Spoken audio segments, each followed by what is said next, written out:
This is an incredibly ambitious project, right? What I'm trying to figure out is, from Australia, where there's a lot of sun, makes sense, right? You generate the power, you send it all the way to Singapore. I'm not sure about that, because 4,200 kilometers of cable, there is such a phenomenon known as transmission loss, right? How do you intend to offset or deal with that? Thank you. Firstly, thank you for having me here. It's a question that we get often. Yeah. So we are developing one of the largest solar infrastructure in Northern Territory. The intent is to move large-scale renewable energy from where it is found in abundance to where it is needed the most. And it needs bold vision, innovative ideas. Yeah. There are several advantages that we harness by using Suncable's or Australian Northern Territory's very good sun resources.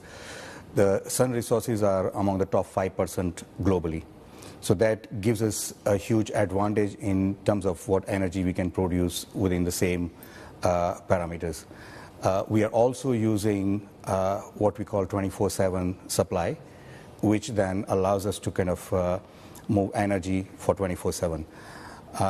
To talk about the transmission losses, we are using one of the latest HVDC technology, which is 525 kV HVDC system, and that allows us to keep the transmission to the minimum possible based on the existing technology available. Oh, okay. I'm curious, Mitesh, actually, because we do know that Suncable did run into some issues, which is also why this project was put on ice. Of course, it's been thawed quite dramatically in the last couple of days.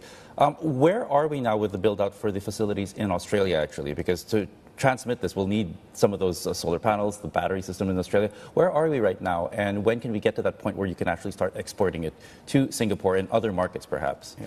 So that episode is behind us. Since then, we have continued to progress several milestones for the project.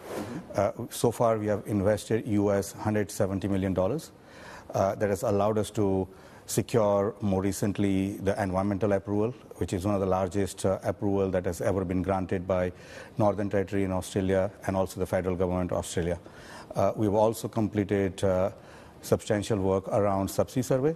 So 70% of the subsea survey work is completed. We have recently received approval from Indonesian government to progress those subsea survey further. Beyond that, we have received conditional approval in Singapore yesterday. So we are marching on several different fronts since the last episode. So